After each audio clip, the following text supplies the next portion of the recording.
All right, so North by Northwest. First off, it's hard not to see the similarity between this film and 39 Steps. It has a lot in common with that earlier film. Some of the similarities that we might note right away between the two of them, they both have this witty, light tone. They both have the wrong man theme. Both characters are accused of murder and they're pursued by both the police and the bad guys. We have a spy plot in both of them and a really strong MacGuffin in both of them, Mr. Memory in 39 Steps, and then the statue kind of microfilm in this one. There are all kinds of mistaken identities in both films. There is a lot of role shifting, role playing, and references to theater in both films. There's an encounter on a train in both films. So in 39 Steps, we have Pamela rebuffing Hannah in the 39 Steps, but then Eve, of course, encourages Thornhill in this one. So there's almost kind of a mirroring opposite effect in terms of comparing the films. But Eve, of course, is only kind of seeming to encourage him. And of course, she's using Thornhill for her own purposes. Eve in this film almost seems to me to be a combination of Annabella and Pamela in the 39 Steps in some way.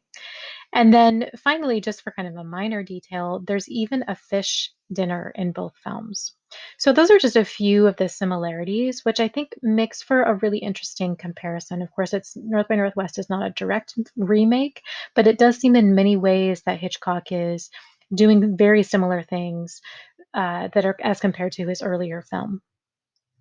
Now, given the lightness of this film, especially after something so dark like Vertigo, it is worth asking if this film is merely light entertainment. Robin Wood says that this film plays into, quote, the most conventional estimate of Hitchcock as a polished light entertainer. But he pushes back on that and he says that the idea that North by Northwest is trivial or frivolous and not worth serious attention, I reject absolutely. Rather, he says that it's a part of Hitchcock's series of masterpieces, and with those he includes Vertigo, Psycho, The Birds, and also Marnie, which I know a couple of you have seen, and it's a really kind of thorny, interesting movie. Now, you read Wood's argument, but I do think it's worth talking through his argument in the reading that I gave you and kind of thinking about it a little bit.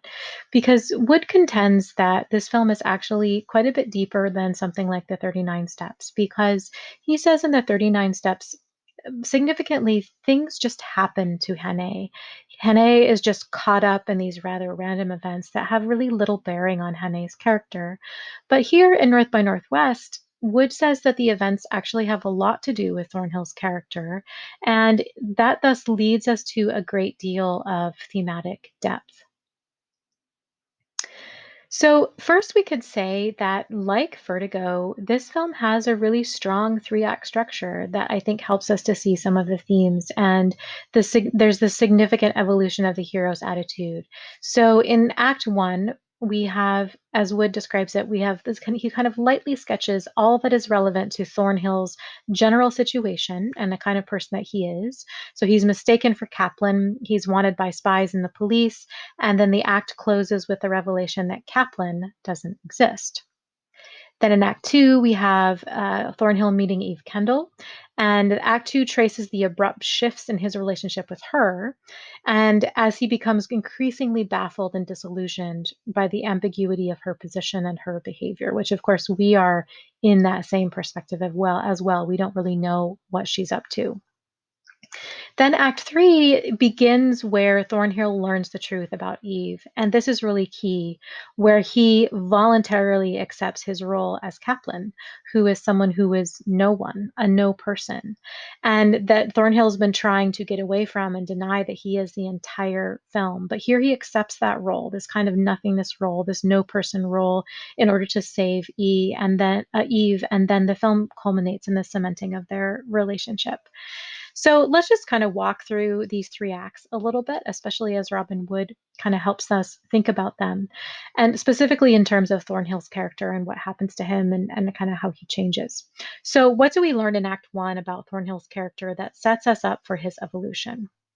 In Act One, Roger Thornhill, we learn, is a character who, so the film opens on modern city life, and there's this sense of kind of aimlessness and a real chaos and a bustle and a movement, people going here and there. But then we watch Thornhill in the midst of this bustle and movement.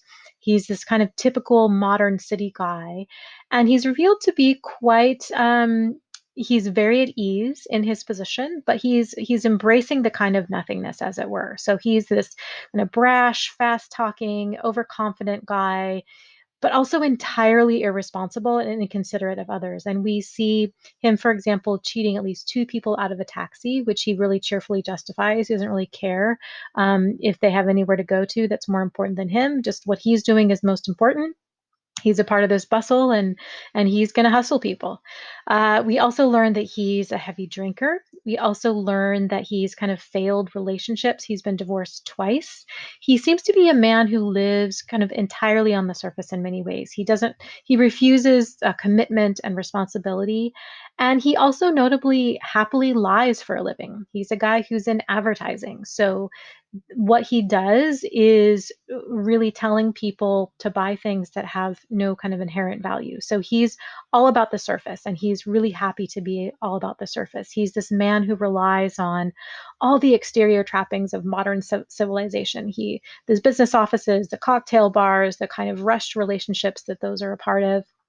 And he kind of, we sense, substitutes bustle and speed for a sense of direction and purpose. He always seems to be going somewhere, but never really getting anywhere in terms of depth or meaning. But within 10 minutes, so this is all set up, but within 10 minutes, the ground is really cut away from him and from under his feet. By chance, of course, he's identified as George Kaplan. He's kidnapped, and chaos takes over his life.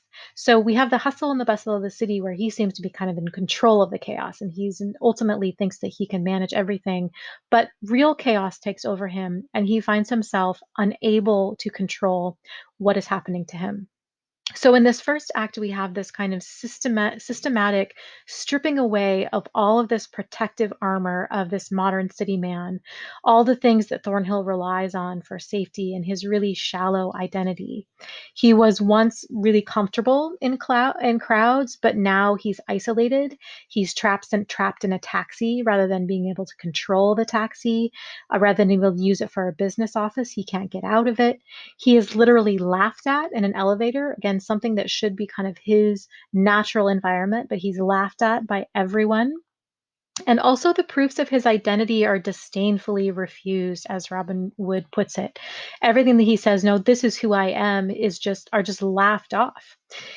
It is important to note here that Hitchcock is not interested in spies as spies. I mean, we have spies frequently coming up in the plots of his film, but I think spies, especially as it works itself out in this film, the whole spy theme helps us reflect on the theme of identity. And here, these spies, as Robin Wood puts it, are an embodiment of the forces of disorder and subversion, chaos forced on characters' consciousness. So Thornhill is made aware of how vulnerable he is in the chaos, and we are also made aware of the weaknesses of his personal identity. It's really easily undermined by these spies, and even his own mother. When he calls his mother in jail, he says, "This is your son, Roger Thornhill." It's really something that doesn't really need to be said, right? He should be able to just kind of be recognized by his own voice. She should know him and he should know himself. But the almost like insisting on who he is, this is Roger Thornhill, kind of casts doubt on who he is and his own sense of identity. And then the final part of this first act is so telling. So within the United Nations buildings, it's this symbol of potential world order, but it's in this building, that symbol of world order, that Thornhill's kind of final plunge into chaos begins. And at the end of the sequence, at the end of the United Nations sequence, in this shot we're looking at here, we see Thornhill, who is this quite literally microscopic figure running frantically. He's no longer this smug, self-assured advertising man. He is an indistinguishable speck, totally isolated and completely vulnerable, especially with this high angle bird's eye view here. Then we have Act Two. And now this starts with the meeting of Eve, and in a way, it kind of seems to help Roger Thornhill get his sense of identity back. He thinks he's back in control again. And interestingly enough, she seems to be a match and kind of a perfect counterpoint for him. Just like we saw Roger Thornhill in the beginning being quite shallow and worldly and maybe even immoral, she herself too appears to be quite shallow and worldly and amoral, kind of without depth of feeling. She's uncommitted to anything or anyone. She, as Robin Wood puts it, she takes sex as she would a cocktail, and she seems to be offering exactly the kind of relationship that he would want, this kind of sex without involvement or responsibilities. And we maybe saw an echo of that in something like Hannah and Annabella's relationship in the 39 Steps.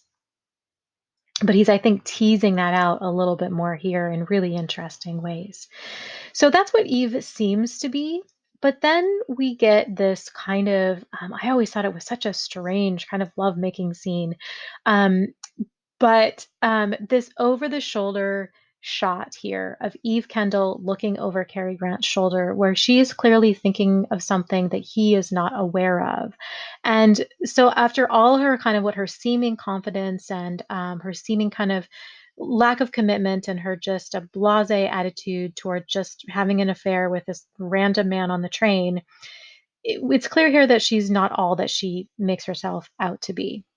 And she doesn't seem actually quite happy about it here. There's a sense of unease just in this look. And we get the sense that she's putting on an act that maybe she herself is not happy to play. We don't know, of course, what's going on here. We are with Roger Thornhill mostly in his perspective, so we are maybe more suspicious of her than we are sympathetic. But it sets us up for what's to come. It sets us up to realize that there's more beneath this person than just the shallow appearance that she gives off. And she, of course, instead of being blasé and carefree, she has been involved in this plot to, she facilitates this plot to kill Roger Thornhill. She arranges him for him to be killed from this plane. And it's quite interesting that this dusting sequence is, as Robin Wood puts it, exactly the midpoint of the film. The scene is really a fabulous action scene, but it also has a quite a rich context. So we know, even if Thornhill doesn't know at this point, that he is there and Eve has set him up. It's also striking that before this, the story, in terms of the context and the setting, it was always on the inside. It was inside cities and buildings and inside vehicles. Now Thornhill is out in this open country. It's this flat landscape, kind of stretching away, apparently to infinity on all sides. And in the midst of this, he's standing as an isolated speck, much like we saw him at the end of Act One at under the United Nations building. And it's kind of the whole world against him. He's completely vulnerable. And again, here we have, again, at the exact center point of the film, this modern man who is deprived of all his amenities and resources. He thinks he's in control at the beginning of the scene.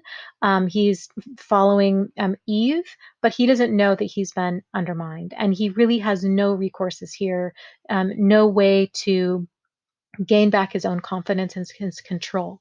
So here, Roger Thornhill is completely vulnerable, and of course, he is almost killed by this plane, this implausible, crazy plane that's chasing him down, which is a really ridiculous way to kill someone, but it is makes for the most wonderful action scene. Um, Now, of course, after Roger Thornhill escapes and makes it back, steals this truck and leaves, we return with him to Eve. So here, Thornhill is a quite a different person at this point, right? He is now at this point completely disillusioned, and he's really angry. I don't think we've seen him kind of fearful and vulnerable, but we haven't seen him really angry yet. But here, he is really angry. And we should note too that it is pretty deeply ironic that someone who, as an ad man, is someone who is essentially lied for a living, he feels betrayed by lies. And so he's someone who peddles appearances and lies, but that's how he makes his living. But he doesn't like it when he's been played. He doesn't like it when he's been lied to.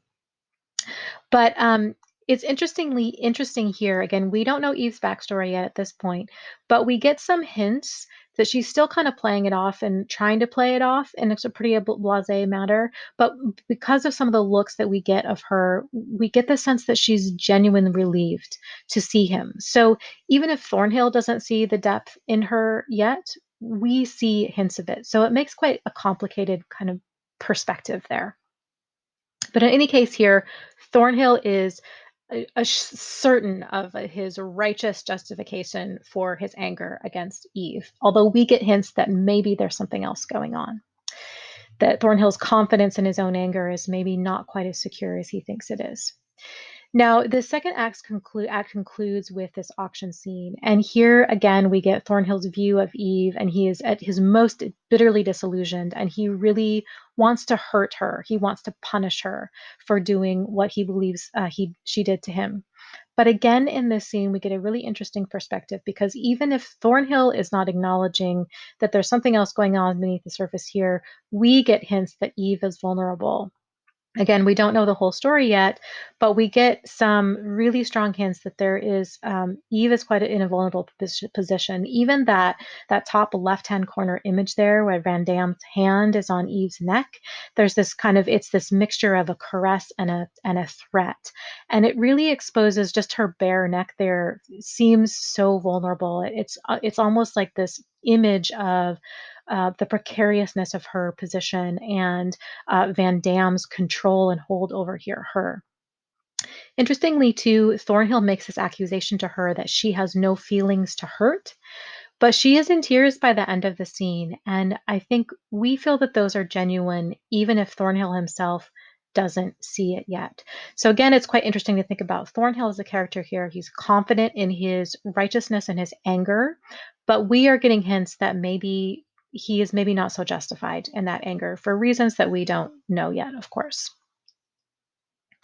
Now, Act 3. So the final act opens with really a complete reversal of the situation. And if the beginning of the film kind of pulled Roger Thornhill's, the rug of his kind of bustle and busy life out from under him, here again, the rug is pulled out from under him in another way. And his confidence that he was right to be so angry at Eve, all of that is pulled out. And he realizes that he has put her in danger. So he learns the truth about Eve, and he realizes that he himself now is responsible for maybe putting her in a position where she could be killed. And kind of like for the first time in his life here, I think we see that he is sees his responsibility, sees that some of his actions have maybe caused hurt for someone, and he is doing it because he I think, truly cares about her and realized that he has done something to hurt her. And the second thing here that's really interesting about Thornhill that it's a change for him. So throughout the film, ever since he was kidnapped by the spies, he's been trying to tell everyone in the entire film he's not Kaplan. I'm not Kaplan. So, in a total reversal here, he agrees to become Kaplan. He agrees to become a nothing, a nobody, in order to save Eve. So, he's willing to give up his own claim to identity and confidence and sense of self in order to kind of take some responsibility for the relationship and for the life that he perhaps maybe is involved in getting murdered. Now, the next slide, we move on to Mount Rushmore, and there's of course this fake shooting, which we don't know the setup for very much, um, but it's a really great moment. We know that there's something going on here, and we don't know all the details. And then we get really this wonderful scene of reconciliation with Eve. And it's this location among the trees there's this cool, calm sunlight and shade. And it's kind of a reset button for both of them. It's in many ways the opposite of the scene on the train, where both of them were putting on a part, pretending to be confident and brash, and getting involved in a relationship where they didn't really know each other, but they were apparently quite confident in what they were doing. But here, there's a kind of a tenderness and there's a willingness to be vulnerable with each other. They're not lying to each other anymore, And interestingly too, this shot where they're quite far apart is interesting. It's like there's this willingness for them to kind of stand and sort of look at each other and take each other in before they get to kind of the true intimacy that they're finally willing to be able to move towards. So again, it's they're not putting on a show anymore. They're kind of shy. They're both vulnerable and truthful. And it's interesting here that we learn that the professor who shows up in a moment, the professor who's associated with the government, he plans to go on using Eve for his own ends. So that's this kind of political expediency that's in the plot, where the government is willing to use a woman and put her in danger for their own ends. They don't really care about her. So now it's interesting because there's a bit of a switch because Thornhill, who was the person who was kind of this amoral person who didn't care, didn't take responsibility, now he cares about Eve, and he becomes the moral center of the film over and against the government, who you would think is supposed to stand for kind of morality and order. So he's standing against them and their immoral use of Eve. So when we finally get to this final scene, here we have this. He's rescuing Eve from Van Damme, and of course, it ultimately plays out on the faces of the United States presidents. It's again this kind of cheeky element from Hitchcock, where he is kind of thumbing his nose, as it were, against the government. He's exposed the government to be this immoral entity that is willing to use a woman and to murder, let her be murdered, um, if that's what it comes to. And so now the action is playing across the faces of the presidents. But in terms of Thornhill, this is kind of like the final test of Thornhill's resolve, his newly acquired morality, his willingness to be invested in life and in someone else for real for the first time. So as he's holding Eve here, they're dangling from the cliff, and they really have this kind of unrealistic conversation about marriage. And of course, realism at this point isn't really the point. We're reminded just to this conversation that Thornhill has failed at two previous marriages because his wife said he led too dull a life. So there's like a nice irony there. But now his life isn't dull, but it's in part not just because it's about adventure, but because he is risking everything that he is, including his own identity and his safety, in order to rescue Eve. So the adventure comes not out of a sense of adventure, but out of his need to sacrifice himself for the person that he loves. So when he's finally able to pull her up, and we have this cut to him pulling her up onto the train bed. Again, it's not necessarily realistic in terms of how they would actually get off the cliff, but that pull onto the marriage bed, as it were, it tells us a lot about Thornhill's character. So Thornhill finally, by the end of the film, has become a man who is willing to commit to someone, even really to give his life for someone. And it's a total reversal from the beginning of the film, where Thornhill was not that person. He was not willing to do anything for anybody but himself, and he was extremely shallow. The film perhaps has something in common with L.B. Jeffries in Rear Window, who ultimately, in the beginning, was a man who was unwilling to commit to a woman until the end of the film. But I think in some ways, Thornhill here, his character arc is even more dramatic than something like L.B. Jeffries.